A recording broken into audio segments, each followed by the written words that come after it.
Welcome back to the Ballroom Dance channel. A couple days ago, a very well-known, successful, professional ballroom dancer announced his retirement. And I'm going to read it to you. I'm not going to mention them by name because I don't know how many people this was shared with. You learn since early age the correct principles, and you try to pass it on to the next generation. But when you are under pressure with the pen in your hand, you forget it all. Under fear, you do. What you have to do in order to not upset people that might not hire you anymore as a judge. Maybe you'll lose a bunch of dance lessons and income. Is this integrity? So let me break down what they're saying here. And this person is a very well-known judge, instructor, very politically powerful, well-connected.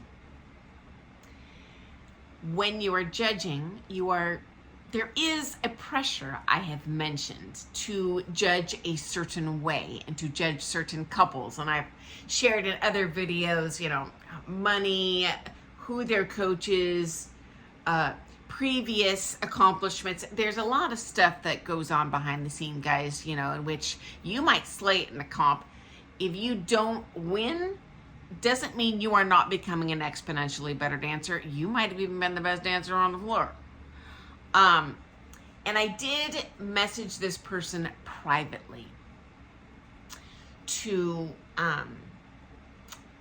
express respect for him being very brazen, saying this publicly to other pros, recognizing his passion, his skill, his accomplishments. This is a Blackpool finalist. This was not my primary coach, but I did end up taking some lessons with him on a quirky happenstance. I flew somewhere for visiting coaching with a different coach. That coach called in with the flu that morning and could not fly in to coach.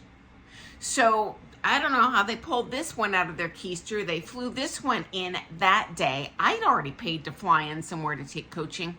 I would have never taken from him because he was in a combative political camp with my own primaries. Not that they would have cared. They understand, if someone does a switcheroo, what are you going to do? Just sit and twiddle your thumbs in town for a week?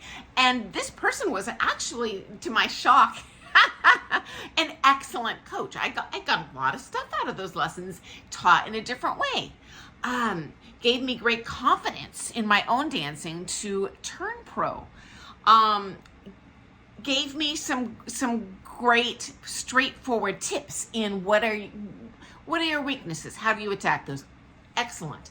So gave him a shout out as a coach, as a teacher, as a contributor to our industry and the future of our industry.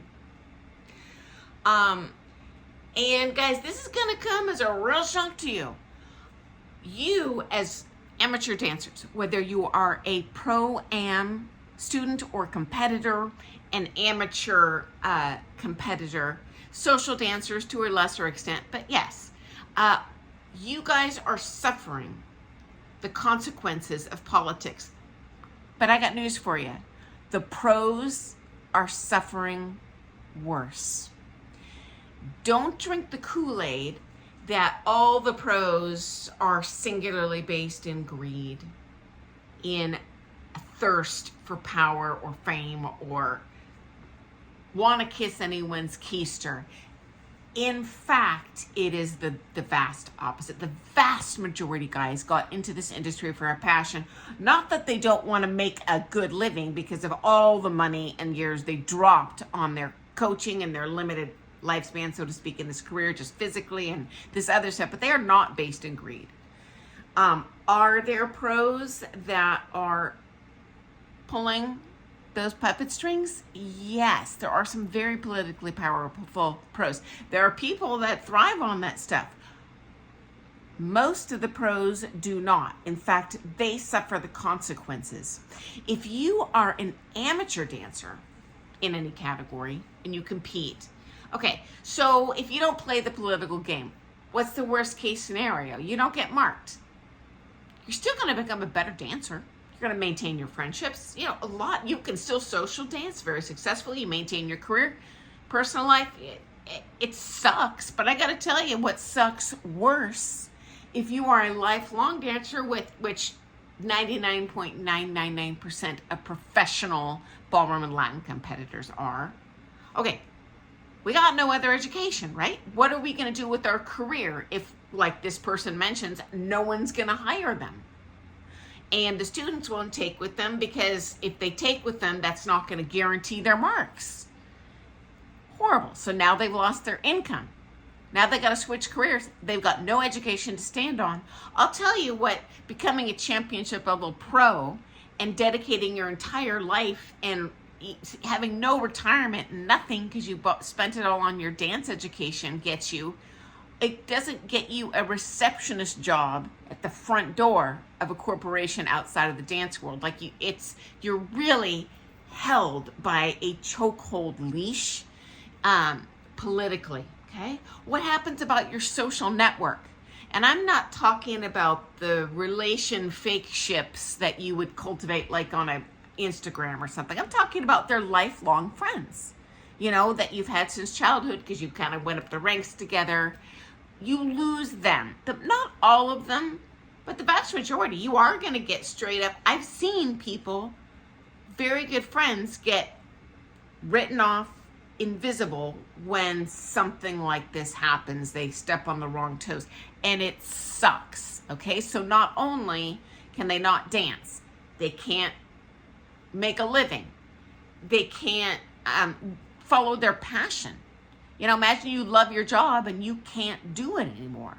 They lose their friendships. Okay, and obviously if you're a competing pro, you lose your marks as well. Although in my opinion, that's, from me as a competitor, I'm very competitive. But you know what? If I don't win and I understand the politics behind it, hey, I love my lessons. I can see my progress. I'm a trained dancer. I'm happy with that. But you know what? It's not all happy, joy, and we're just like basking in the power and greatness. And there's the pros suffer. Honestly, guys, the majority of them do. Much more severe consequences than the amateur dancers do. I know that probably is coming as a surprise to you, but hey, proof is in the pudding. This is a very successful, I'll say, famous in the dance sport world. Speaking of famous guys, if you know the person I'm talking about, feel free to comment, but don't mention his name just because, I don't know who knows and doesn't know, and I don't need to make any more enemies for him than he's already made because he's already got some nasty grams, which is why I actually proactively reached out, even though it's not someone I'm, super close to, getting mani-pedi. So yeah, we've absolutely known each other a long time.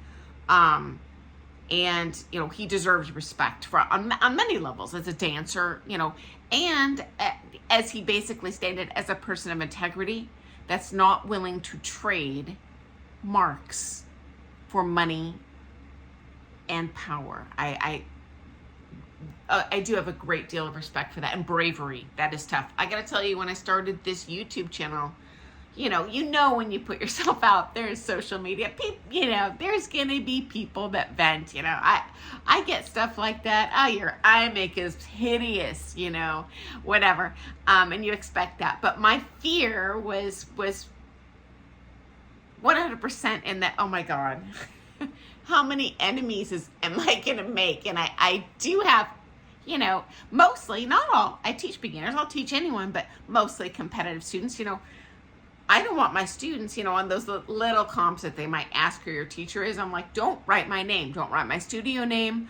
I don't want anything I do to negatively impact my students' marks. And honestly, the vast majority of pros are very kind to me behind closed doors on the DL, just like I was to this person. But I'm not saying anything publicly to him because I don't want to have the enemies that he just made turn on me. So anyway, guys, it was always heartbreaking to lose a luminary and that dance knowledge base that this person has, to our community. I don't like that.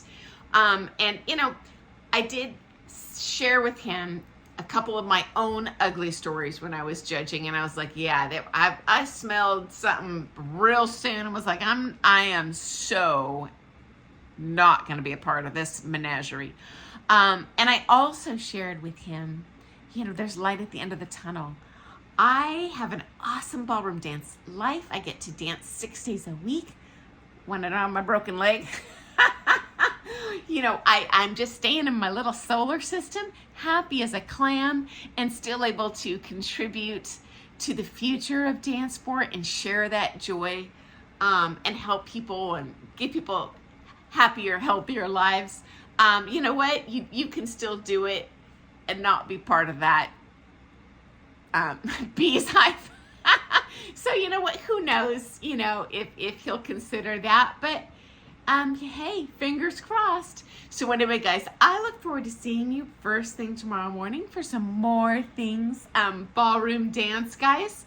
And hey, if you ever have questions or there's certain aspects of the industry that you're like, I wonder if is this us? Am I imagining this? Is this pricing fair? Whatever. I'm always happy to share advice on how to make the most of your ballroom dance investment, in terms of dollars and time, and just creating a joyful, rewarding ballroom dance life. So anyway, friends, thanks for joining me. I'll see you soon. Doodles.